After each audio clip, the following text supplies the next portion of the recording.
Hi, everyone. I just wanted to say hello. I know we have about 10 minutes until we get started, but instead of sitting here in silence, we figured we'd chat until we get started.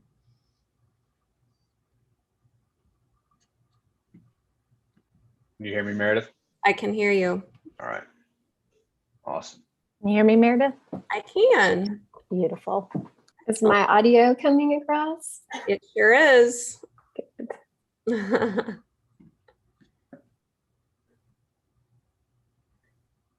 Can we test the shared screens while we're waiting, or Yeah, or let's no? go ahead and test it so that we don't get stuck during the Okay. presentation. I will go first. I can share sound. All right. And then testing audio here.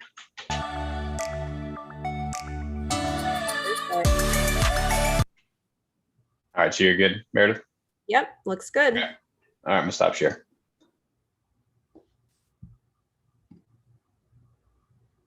I'll go next. One sec.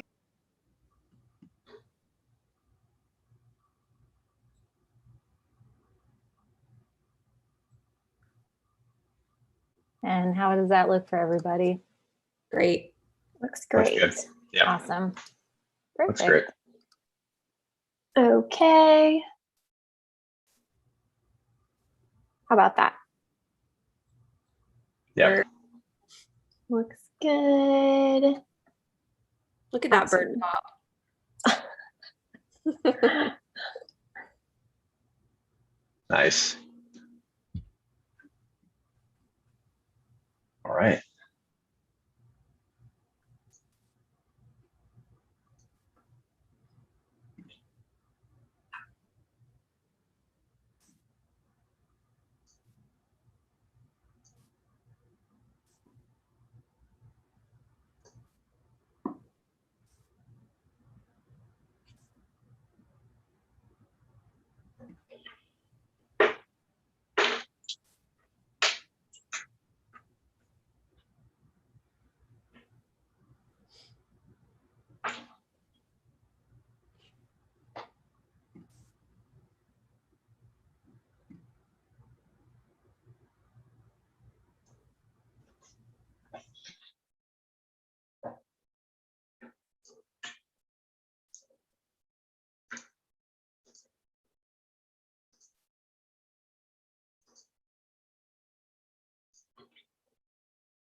I'd love to know where everybody is from. If you all want to type in the chat or unmute, I think you can. I think I recognize one or two names. There's Christine. Tennessee. Hey, Christine. Tennessee. Hey, guys. Nice. Woohoo! LSU Rural Life Museum. Cool.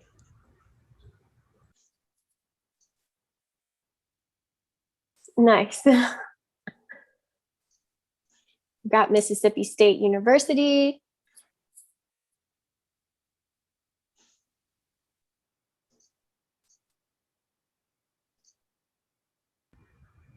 Everyone else might be grabbing a snack.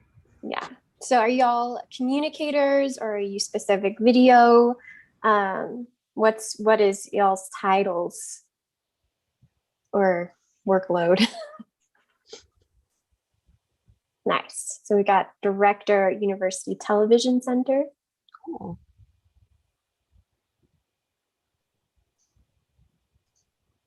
Communication specialist.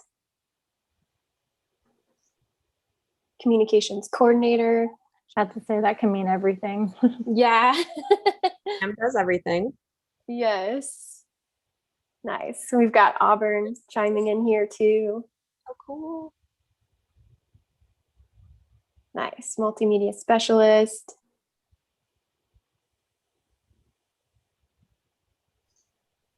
That's really cool. We've got like a very broad range of Yeah, a roles. wide range of people. Mm-hmm. Good mix.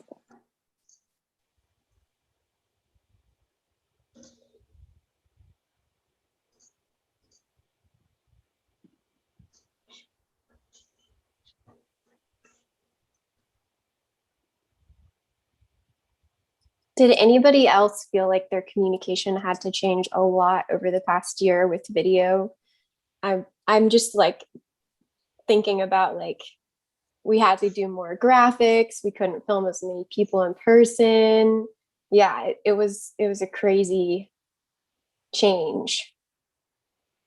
We're excited to get to film more people. I think once the mask thing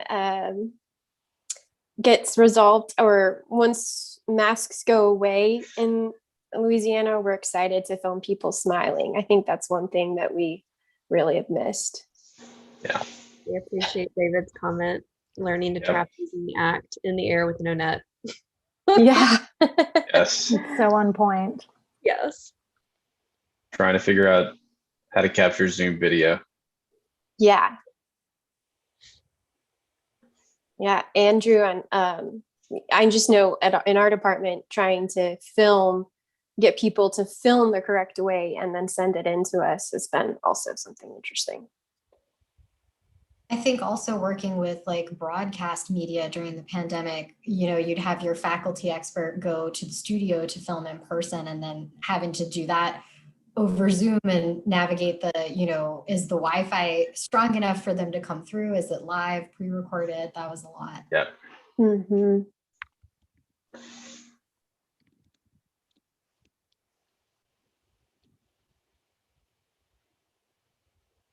Yeah, Sam said because facility services employees were always on campus through the pandemic, it didn't change too much for us.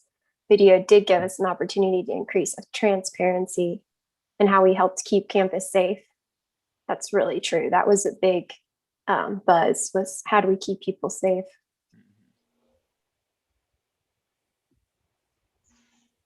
Nice. And also, just to get us kicked off, if you would like to put your email address in the chat, we're going to save it just in case there are any questions that we don't get to during the presentation. We'd love to be able to circle back with you and answer any questions that you guys might have. But since we're limited on time, we want to make sure that we have a way to get in touch with you. So please do that if you're interested in us following up if for some reason we aren't able to get to your question. And we'll provide our contact information too, so you're always welcome to reach out to us as well.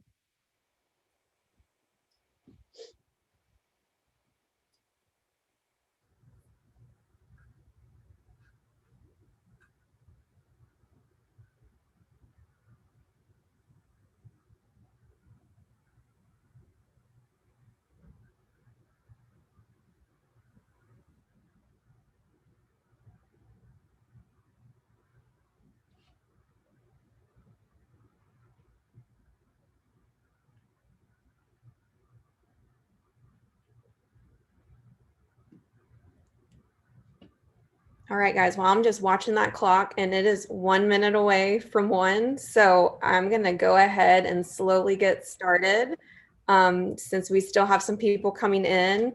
We're so excited that you guys are joining us today for 5 tips to make your video pop from the LSU video team.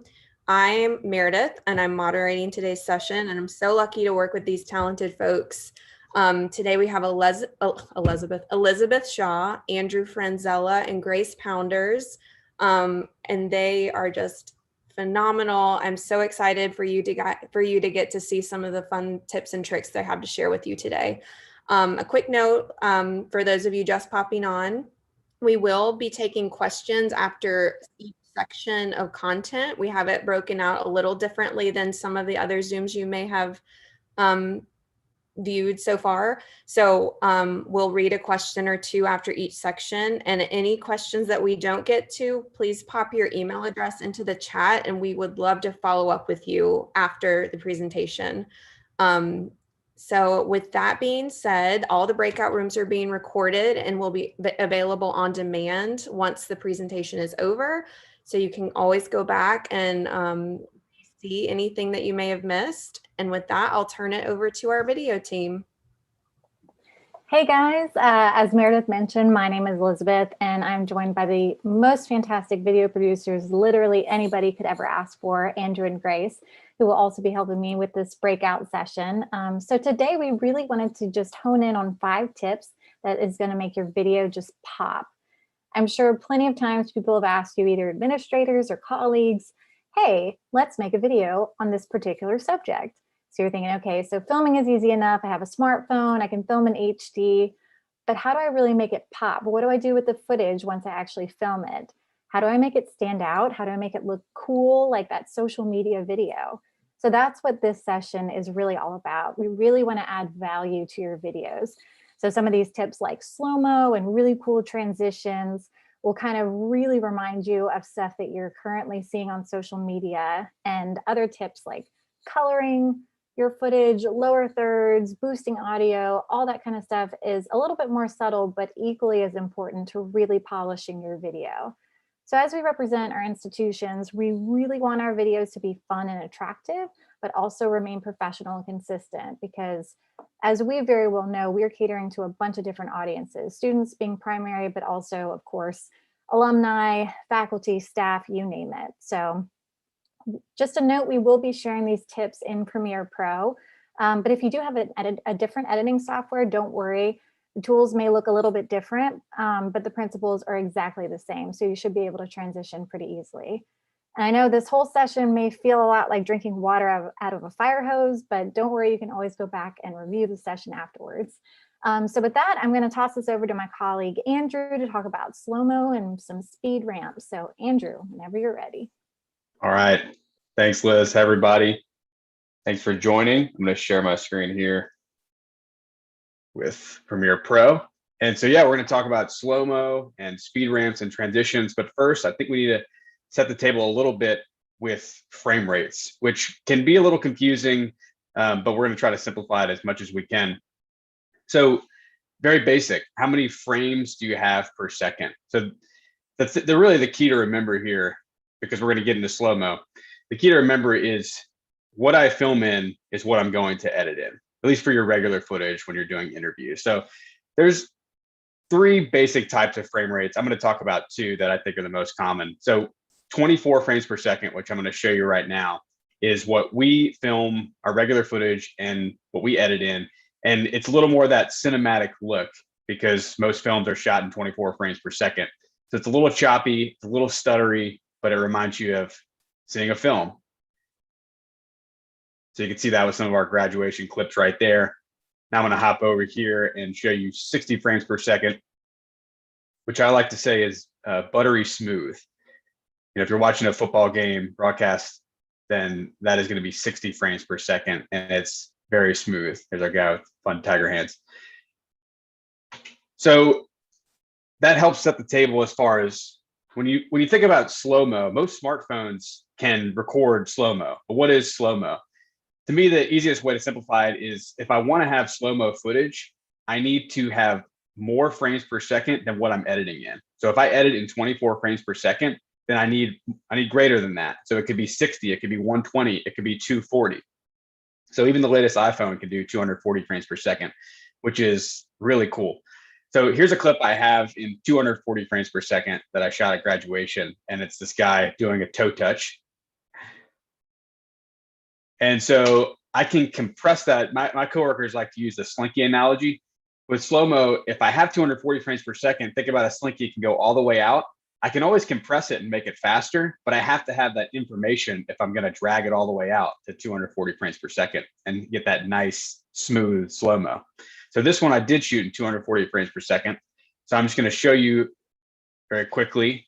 I'm going to loop the clip. This is sped up to normal speed, 24 frames per second. Now we're going to see 60. It's a little bit slower. 120. And then back to our 240, which is what I filmed in, which is really fun for this particular shot right here. So just to re-illustrate what I was speaking about earlier, if requiring the information, the slinky analogy, on the left side of my screen here, I have 24 frames per second clip. I basically took this clip, exported it at 24, and now I'm bringing it back in. Watch what happens. It's very choppy because it doesn't have the necessary information. I can't stretch it out, to use my slinky analogy one more time. So what we want is what's happening on the right. So the key to remember here is I just need to film with more frames per second than what I'm editing in. So I'm editing in a 24 frame per second sequence. So I need more than that if I'm going to slow it down. So as far as making your videos pop, slow-mo is certainly a way to do that. Another layer you can add to your slow-mo footage, which is really fun to mess around with, and it's very easy in Premiere Pro. Let's say I want to start fast, I want to go slow, and then I want to finish fast. So I start at 24 frames per second. I'm not speeding up. I'm going to 240 frames. So I'm slowing down to show the passion in his face, which is a lot of fun. And then it's a nice aesthetic, but then it also helps quickly transition into the next shot. So how do we do that? Let's jump in real quick. So I'm going to take this clip. This is the one I shot in 240 frames per second. I'm going to right click. I'm going to come to show clip keyframes, time remapping. I'm going to hit speed. And so I can't see the bar that I want. So I'm going to have to extend my V1 layer up. From here, I have a bar that's representative of the speed of my clip. So right now it's at 100%, which is 240 frames per second. So let's say, again, I want to start fast. So I'm going to click and drag all the way up. You'll see the percentage go up, and I'm going to stop at 1,000. All right. So now I have it in normal speed. Okay. I'm going to zoom in here. Let's say that I want to slow it down. I'm going to add a keyframe, which for me is the apostrophe button to the left of the enter key. Let's see. All right. And so now I'm going to take the right side and I'm going to drag it all the way down to 100%. And this might be tricky to show with the lag here on our zoom, but you're going to see fast, and it's very quickly goes. It's a hard cut into the slow-mo, which is not what I want. I want to get that ramping effect, which for in this case, I'm going to ramp down. So if I click on this playhead right here, or this keyframe, I'm going to click and I'm going to drag to the right. And now I'm able to create this nice slope. And I can even edit the slope even more if I click on this circle right here and then I turn counterclockwise. Now I'm able to edit the slope even more, depending on what effect I'm going for. So I can compress the slope, I can extend it out, and I can move it around to get to where I want to be. So right there, I'm going to compress it a little bit more. And there's my toe touch. So if I were to roll this clip out a little bit more, you get that nice speed ramping effect. So then to see it in a video, this was from commencement.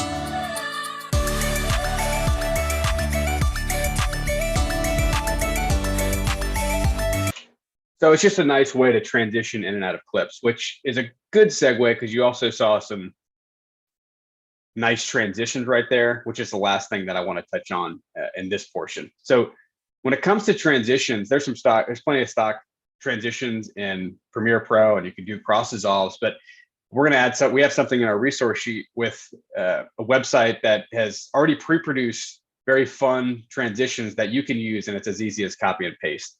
So this is another way that you can spice up your video a little bit. So I didn't say pop up. I didn't say make your video pop. I ruined our title. Okay. So I'm going to use this vaccine event recap video that I worked on as an example. So I got a little swipe left to right, and then I have a nice little reverse zoom. So a nice way to transition. I have some movement here going left to right, and I just want to continue that with this fun transition. And then I'm backing up on this shot, and I'm also backing up on this one. And so I just wanted to add this reverse zoom. So again, you can go to that website and you can bring it in to Adobe Premiere Pro. I've made a project with all these different transitions. So there's tons of options: distort and zoom, downward spin, glitch, on and on. For me, I want to go with this left to right look. So I'm going to go with my quick right distort. So I'm going to open up this sequence right here. And here they just have some stock footage so you can see, what it's going to do. But this right here, this is the guts of the transition. So this is what I want to click and copy. So I'm going to hit Command C. I'm going to go back to my sequence. I'm going to hit Command V. I'm going to paste it. And then this is my cut for my transition, and this is my cut in my sequence. So I want to grab this and roll it right on top, line them up together. So now I have this nice left to right look. And again, like I was saying earlier, I'm backing out of this clip, but I'm backing out again. So I like that reverse zoom look. So I'm going to go over here in my bin, find my sequence. Here's my reverse zoom. Command C and Command B. Line it up. And it's as simple as that. So it's just another way, again, as we've been saying, to try to add a little more value to your video. And somebody else has done the heavy lifting for you. So you can just copy and paste these transitions in. All right, with that, Meredith, any questions? Yes, and just so everybody knows, we did post the link to the resource sheet in the chat, so please go take a look at that. Does anybody have any questions? I know we went through that very fast, but we can either follow up with you or you can follow along the resource sheet. For sure. Yep. All right. Well, I don't see any hands and I don't see any questions, so I think we can just keep on rolling, Andrew. All right. I'm going to make a cheesy joke. I guess that means I did a good job. All right. Moving on. Thanks, Meredith. The Zoom jokes are tough because you can't hear any laughter. All right. So yeah, now we're going to talk about a little bit about repairing and boosting your audio. And just a few notes off the top that I think are helpful. It's very easy to add room and space to your audio, but it's almost impossible to take it away. And so what I mean by that is if you do an interview and it has a lot of reverb and it has a lot of echo, it's going to be impossible to take that out without seriously affecting your audio. And so that's one thing to plan for when you schedule an interview, you're going to do something. Maybe don't choose a room that has a lot of hard surfaces, or you're going to go film outside, which I love to do. Then plan ahead and think, if I want to be next to this street, I don't want to go at 12 o'clock because it's going to be crazy busy. Could I film this at 8? Or maybe I just need to avoid the street altogether. I've had so many interviews where I've just had to sit around and wait for cars to have a break in the action so my interviewee can answer the question. But just be thinking, planning ahead, because once that audio is baked in, there's only so much you can do in post-production. And so even if you're filming on your smartphone, don't use the internal mic on your smartphone. Go to Amazon, $30. You can buy a little lapel mic that you can plug into your smartphone, clip on your interviewee, and all of a sudden you have much better, deeper, richer audio and gives you a little more room to play with. So with that being said, I want to show how easy to mess with the audio panel is in Premiere Pro. And I'm going to give you two examples. One, I'm going to give you an example of repairing and then boosting. So this comes from a feature I worked on with a former LSU student who gave me some digitized footage from a VHS tape that he and his family had. And the audio was terrible. So I'm going to play that for you, but I'll show it from the audio panel. Okay, so I'm going to click on my clip, come up here to the top, and I'm going to hit audio. And now it's going to pull up my essential sound panel or window here on the right. And then I want to go to this repair tab. So I'm going to drop it down. You can see a few different options where we can reduce noise, reduce rumble. We can try to take out those harsh S-like sounds. Let's look at the noise. I'm going to play it for you first without the reduced noise. Well, you know, it's no secret that Tiger fans follow baseball with a passion. And there was a couple that went out of their way this year to even plan having their baby around the baseball season. That is painful. So I when I first heard it, I was like, oh no, I don't know if we're going to be able to keep it. Honestly, it's borderline unusable. I think the only reason we can still feel like we could use it is because it's a VHS tape. It's obviously a little older. And so, you know, I think it's a little more forgivable. So this was fun. I was able to come in here. I was able to check the box, reduce noise. And mostly what I'd say with this is make small adjustments because you can extend out these sliders all the way, but I feel like you're going to make your voice, the voices of your interviewees, very robotic, electronic, and it's not going to sound authentic. So I would say less is more here, but also Command Z, Command V, I'm going to say Command Z and Control Z. This is this is your friend here. So trial and error, I like it. So now I have my box checked, and it's a lot more palatable. Secret that Tiger fans follow baseball with a passion, and there was a couple that went out of their way this year to even plan having their baby around the baseball season. Well, the baby is late. All right, so I have that repaired audio. Now I'm going to jump over and let's talk a little bit about boosting. So this interview right here, I shot in our quad. There's a fountain actually behind his head where I was picking up a little bit of that fountain. And so that's why I reduced the noise a little bit. This was the first project in my upperclassmen years where I feel like I finally developed a design aesthetic of my own. I had my own branding style. Again, these are some of those minor things that it's not as sexy or loud as the transitions or slow-mo, but I think things that are really going to add value to your video. So for this, I'm going to talk about boosting. I've already gone in and it can edit your volume down here, or for me, I've mapped the volume to function key 7, F7. And so that's where I have adjusted my volume, but I want to add a little dynamics, which is basically how much I'm going to compress, which I love these little tips right here, where they're going to compress or expand the dynamic range of your clip. And so to me, the more you go up, if I go all the way. This was the first project in my upperclassmen years where I feel like I finally. It does sound very focused, like it's saying, but it's almost like we're not in the quad. It's almost like he's in a voiceover. So again, trial and error, small adjustments. I went halfway here because I still want to get that sense of space. This was the first project in my upperclassmen years where I feel like I finally. And then here with your EQ, there's some nice presets that you can also mess around with. Most of them you're not going to use, like locked in a trunk. But subtle boost for the male and female will just give a nice little boost to your midtones and help your audio sound that much richer and cleaner. So again, things you may not notice as much, but I think things that will add value to your videos. Meredith, any questions? So far, no, we don't have any questions. So I'm just going to let, I think we're passing to Liz next.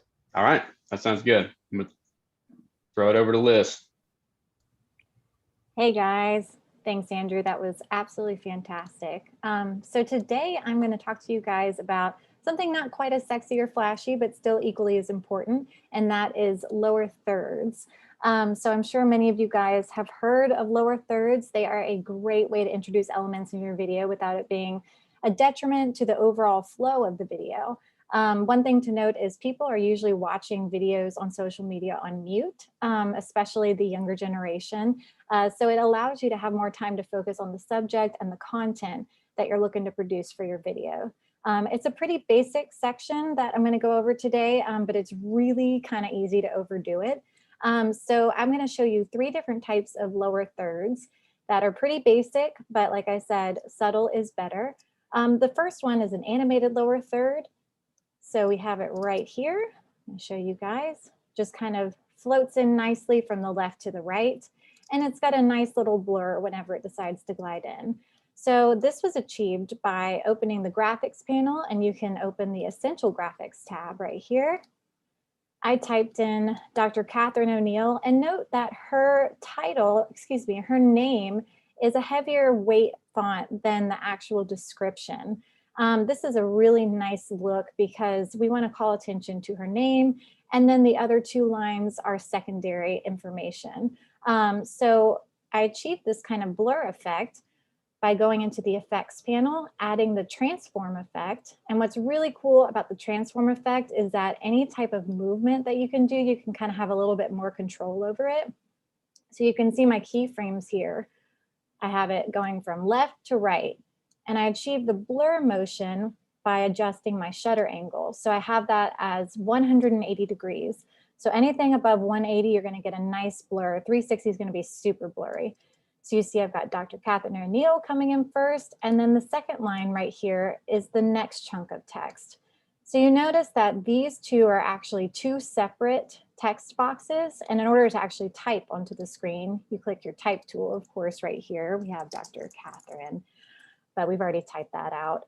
So we go into our first one and our second one. We want to make sure that they are lined up, because if you have a wonky looking title, it's going to be noticeable to your audience. So to achieve this, you see how I have this kind of light blue bar here. I think it's teal. I'm terrible with colors. So you go under here and click show guides and show rulers. From here, you can drag. Hey guys, I'm so sorry to interrupt real quick. We are having an IT problem and are going to have to switch to a new link. I just posted it to everybody in the chat. I am so sorry for this inconvenience, but we're just having a little IT issue. So if everyone could click that link, we will start over or start from where we are now there. All right, sounds great. Thank you. So sorry.